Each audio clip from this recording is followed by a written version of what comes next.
አሰላሙ አለይኩም ወራህመቱላሂ ወበረካቱ።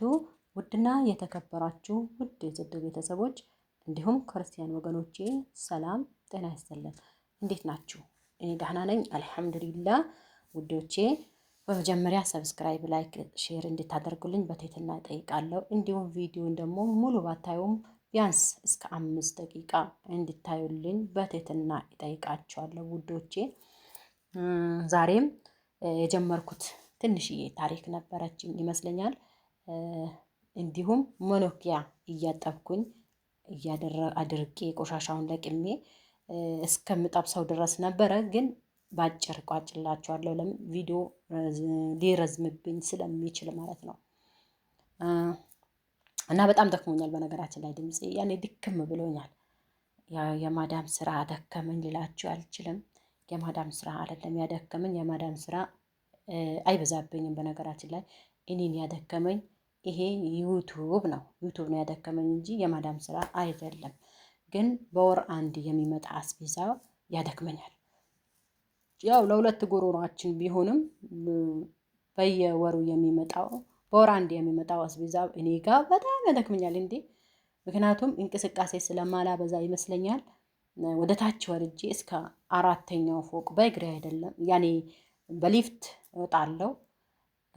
ስወርድ ግን በደረጃ ነው የምወርደው። በደረጃ ስትወርዱ ቤት ውስጥ ታፍናችሁ ቆይታችሁ ልክ ስትወርዱ ያለ ሰውነታችሁ በቃ የሆነ እንትን ይላል አይደል? ለምን በሊፍት አትወርጅም ልትሉ እንችላላችሁ። ሊፍቱን በጣም ነው የምፈራው በነገራችን ላይ። ለምን ስልክ ይዤ አልወጣም። ስልክ ይዤ እንኳን ብወጣ እንትን ይኖራል፣ ብር ላይኖረኝ ይችላል ምናምን ይዤ አልወርድም። በነገራችን ላይ የኔ ቤተሰቦች ሳላደንቃቸው አላልፍም። ለምን እንደሆነ ባላውቅም እኩል ነው የምንሰራው። የኔ ቤተሰቦች እላቸዋለሁ በወር አንድ የሚመጣ አስቤዛ መኪና የምታቆሙበት ቦታ እና አስቤዛውን ሊፍቱ ጋር አምጥተን የምናስቀምጠው ከልጇ እኩል ነው። እሷም ታጓጉዛለች፣ እኔም አጓጉዛለሁ። ሊፍት ላይ እናስገባዋለን፣ አብረን እንወጣለን።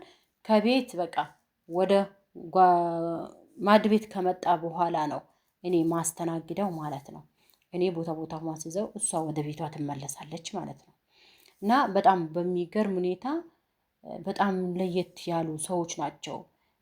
በፊትም እንደዚህ ይሆኑ አሁን ላይ ያለውበት ሁኔታ ምናልባት እናታቸውን ፈርቶኝ ይሁን እኔ ሊገባኝ አይችልም። ምክንያቱም ቡና የጠጡበትን ሲኒ ራሳቸው እንግድነት ከሳውዲ የሚመጡ ልጆች አሉ። ቢያንስ 15 ቀን ሳምንት ቆይተው ግን ቡና አፈላላቸዋለሁ፣ አፈላለሁ፣ እሰጣቸዋለሁ። የጠጡበት ሲኒ አጠገባቸው ከሌለውኝ እንዳጋጣሚ ሆኖ ክፍሌ ወይንም ደግሞ ስልኬን ይዤ ከሆነ ራሳቸው የራሳቸው ሲኒ አጥብተው ቦታውን አስገብተው ይቀመጣሉ። ምን ጉድ ነው! በተደጋጋሚ ያየው። አሁንም ላይ ያለው ነገር ይኸው 2 ዓመት አልፎኛል።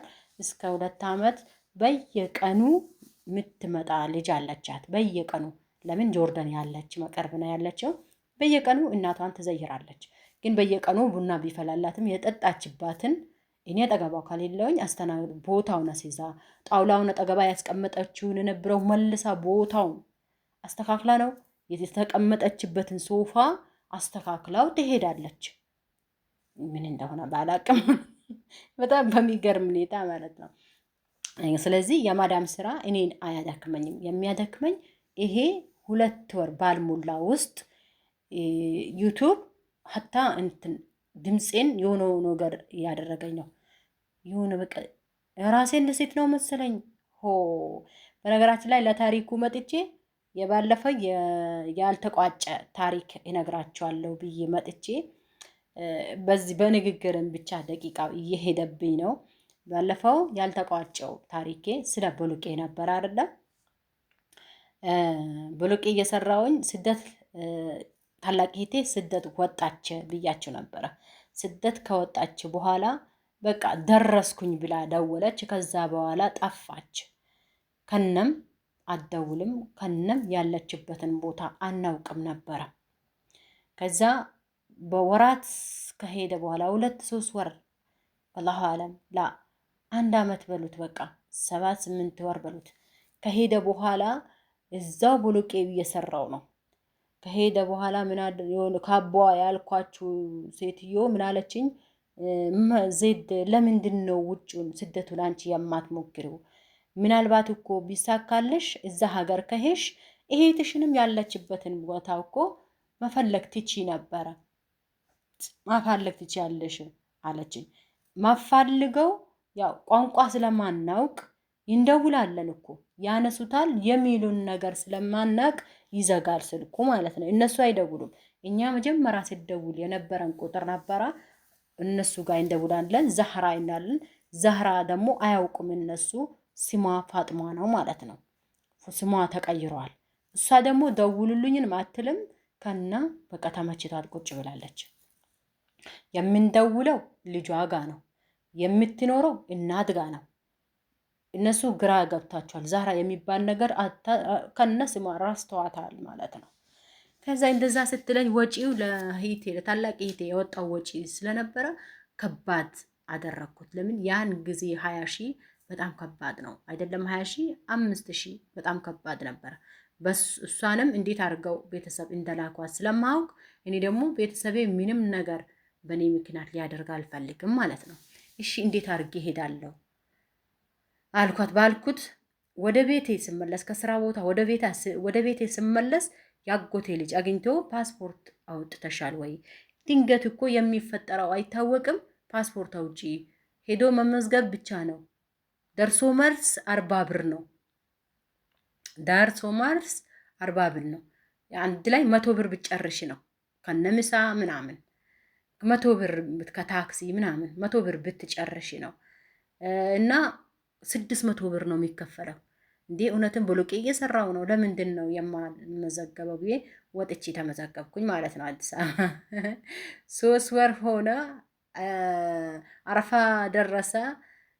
ለሂቴ ደግሞ አመት ከምናምን አልፏታል። እናቴ ጭንቅ ላይ ናት። ልጄ ሞተችብኝ። የመጀመሪያዋ ልጅ ታላቅ እህታችን ናት። ልጄ ሞታብኛለች ብላ 24 ሰዓት ማልቀስ ነው። እኛ ብንላት ምንም ልናደርግ አንቻለም። በቃ ሁልጊዜም ብር እንሞላለን። የለም የሆነች ልጅ አረብኛ የምታውቅ ልጅ አለች። ብር ሞልቼ 100 ብር በየደቂቃው 100 ብር 200 ብር ነው የምንሞላ። እሷ ደውላ ልታናገር ብቻ። እሷ ደግሞ አታወራም። ሃሎ ኬፊ ከማዳም ትላለች። ይቋረጣል፣ ያልቃል፣ ብሩ አለቀ ትለናለች። የሚሞላውም በራሷ ስልክ ነው። ይለቅ አይለቅ ምንም የምናውቀው ጉዳይ የለም። ኮምፒውተሯም ስታወራ መግለቅ የምትለውን እኛ ደግሞ በቃ አይሰራም ሴትዬ አትፈቅድላትም ነው ይምከን አርዳ በቃ ትኩስ ውሃ ተደፋባቸው ምናምን ስለሚባል ስለነበረ በቃ ጭንቀት ውስጥ ገባን። ለእናታችን ደግሞ እኛ ዋሽናት ምናናት ደህና ነች፣ በጣም ተመችቷት ነው ያለችው። እኔ ራሴ አወራዋት ብዬ ዋሸዋት ማለት ነው። ከታላቅ እህቴ ተመካክረን እሷ ተረጋጋች። እናቴ በየሰዓቱ ስልክ በያዛችው ቁጥር ማንም ሰው ሲያልፍ ካየች እህቴ ልጄ ጋር ደውሉልኝ ነበር የምትለው። ቁጥሩን አንገቷ ላይ የምታስረው እንትን ብር የሚያስቀምጡበት ስሙን አላውቀውም አለ፣ በሱ ተጽፎ ተቀምጦላታል። ባየችው ቅጽበት ሁሉ በዚህ ስልክ ደውሉልኝ ነበረ የምትለው ማለት ነው። መጨረሻ ላይ እኛ የምናደርገው ሲጠፋን እኔም ፓስፖርቱ ፓስፖርቱ 3 ወሩ ሞላ። ወጥቼ ያመጣሁት ፓስፖርቱን ይዤ ስመጣ አጎቴ ልጅ ያኔ አውጪው ያለኝ ልጅ ጋ ፓስፖርቱን ይዤ ገባሁኝ። ልክ ስገባ ደግሞ ከሆነች ደላላ እህቱን ልትወስድለት የነፃ ቪዛ መጥቷልና ፓስፖርት ካላት ስጠኝና ትሄድ ትለዋለች። አረ ፓስፖርት የላትም እኮ እህቴ እያለ እኔ ፓስፖርት ይዤ ያጎቴ ልጅ ላተስደው ያጎቴ ልጅ ፓስፖርት እኮ ተቀበልኩኝ ብዬ ገባሁኝ። ከአዲስ አበባ ወደ አዳማ ነው ሄጄ ማለት ነው። በጣም ተደነቀ። በቃ እቺን ውሰጃት አላት።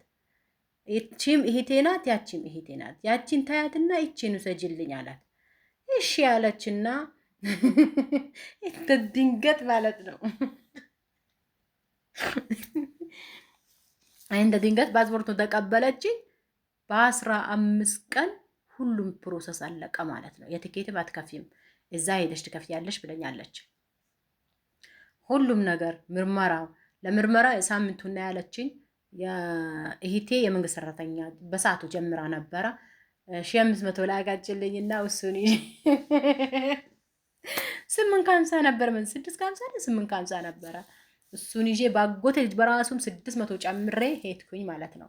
ተመርምሬ አድሬ በማግስቱ ውጤቴን ተቀብዬ ስመለስ ለእንትን አሻራ አለችኝ። የጣት አሻራ አልሰጠሽም አለችኝ። መቼ ከነገ ወዳ ነው አለችኝ። እንደገና እንደዛ ሳደርገው በ15 ቀን ሁሉም ነገር አለቀ ማለት ነው። ሁሉም ነገር አልቆ ወደ ሳውዲ ገባሁኝ። ሳውዲ ከገባሁኝ በኋላ 3 ወር ከሞላኝ በኋላ ስልክ ቁጥሩን ሰጥቻቸው ለሰዎቼ እባካችሁ ደውሉልኝ አልኳቸው። የምለው እኮ አያውቁም። ስልክ ቁጥሩን ብቻ ስሰጣቸው የሪያድ ስልክ ቁጥር ነው፣ ሪያድ ነው።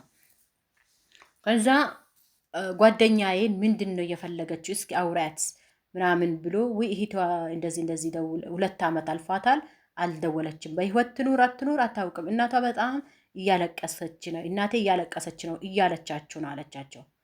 ሰዎች በጣም ጥሩ ሰዎች ስለነበሩ ደወሉልኝና ሲጠይቁ እናቴ ጋር ነው ያለችው፣ በጣም ተመችታት ነው ያለችው። እሷ ራሷ ደውሉልኝ ካላለች እኛ እንዴት እንደውላለን? በጣም ደህና ነች፣ አገናኛለሁ አለችውን ያገናኛታለሁ አለችውና ከዛም ጠፋች። እሷ 2 ዓመት ከ6 ወር እስከሚሞላ ድረስ የእናቴ ልጅ አትደውልምም፣ የትም እንዳለች አናቅም፣ ብርም አይሰጣትም፣ በባዶ ነው የምትሰራው አስለን ማለት ነው። ምን አትጠይቅም።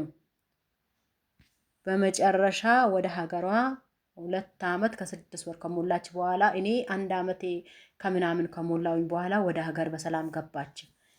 በሰላም ከገባች በኋላ መጣች እኮ ሲሉኝ እንኳን በሰላም መጣች። ምንም ብር እንደተሰጣት ሳታውቅ አሁንም እቋጨዋለሁ። በዚህ ያቆምና በኋላ በሌላ ቪዲዮ ደግሞ እስከ መጨረሻውን እነግራችኋለሁ ኢንሻአላህ። ቪዲዮ እያለቀብኝ ስለሆነ ነው። ይህ ሙሉኪያ አጥቤ አድርቄው አለው። እንግዲህ ከደረቀ በኋላ ቆሻሻውን ለቅሜ እንትን እንደምጠብሰውም ቀርጬዋለሁ፣ አስተላልፋለሁ። እንደምታበረታቱኝ ተስፋ አደርጋለሁ። እስከ መጨረሻ ላይ ያችሁ ጀዛኩሙላህ ኸይረን። ጀምራችሁም ለሞከራችሁ ችግር የለውም። ጀዛኩሙላህ ኸይረን ብያለሁ። በያላችሁበት የአላህ ሰላምና እዝነት አይለያችሁ። ጀዛኩሙላ ኢንሻአላህ ሁሉንም ትያዩልኛላችሁ ተስፋ አደርጋለሁ። ወሰላሙ አለይኩም ወራህመቱላህ ወበረካቱ።